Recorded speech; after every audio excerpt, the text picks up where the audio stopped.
this is Presh Towalker. Let's play a card game.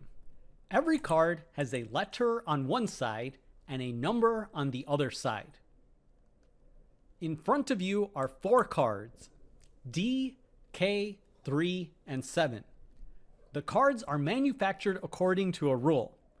Every card that has a D on one side has a 3 on the other.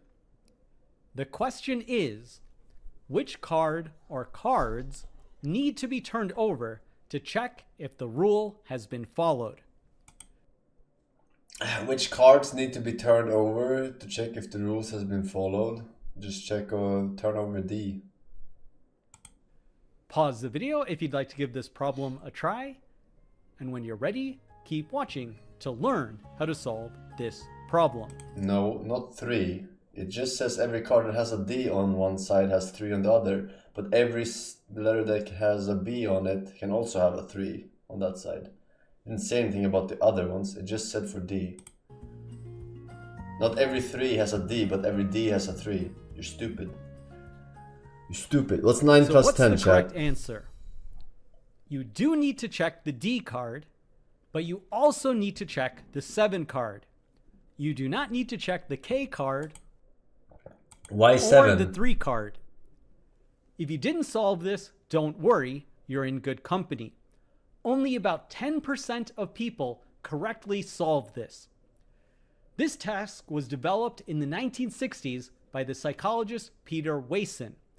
The Wason selection task has been replicated thousands of times in the decades following, and still only about 10% of people correctly solved this. What? Why? You have to check, so it might be D and 7 does wrong. What are you talking about? You only have to check this one. Why is it so difficult? To answer that,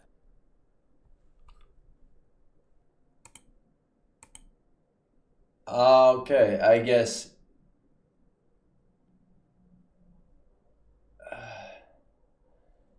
Yeah.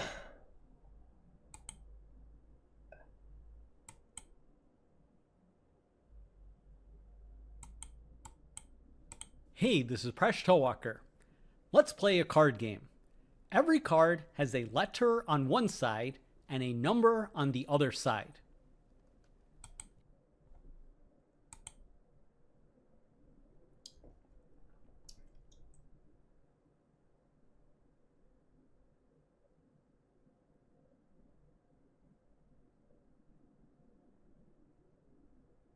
Wason.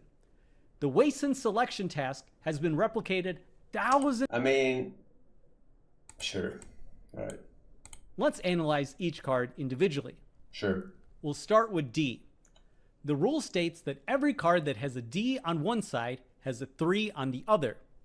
This can be translated into the logical statement, if D, then 3.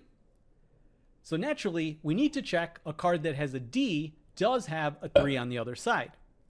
So we have the set of cards that have a D on one side, and that's contained within the set of cards that have a 3 on the other side. So definitely we need to check. It wasn't really a mistake. I just thought it was like a beginner introduction to an actual, like follow-up. He was just trying to get us to understand the premise.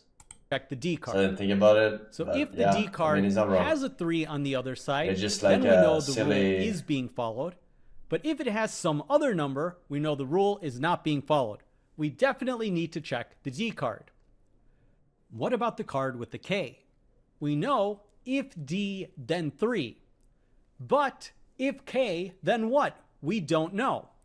It could be that every card that has a K has a 3 on the other side. It could be that some cards with the K have a 3 on the other side. Or K and 3 could be mutually exclusive events. We don't know from the rule if D, then 3. So if we flipped over the K card and we found a 3, that wouldn't have anything to do with the rule. And if we flipped over the K card and found a 4, that again would have nothing to do with the rule. We don't need to check the K card. Now what about the card with the 3? This is a little bit more tricky to understand. So we know if D, then 3. But if 3, then what? We don't know. We know that all cards with a D have a 3 on the other side, but we don't know exactly what's going on with 3. If we flip over the card with 3 and we find it does not have a D on the other side, that would be fine. That would not violate the rule. If we flip it over and it does have a D, that would also be fine. So no matter what, we don't need to check the card that has a 3. Now what about the card that has a 7? So if D, then 3. So let's take a look at this. Consider the entire sample. So we definitely do need... Yeah, alright. Get it.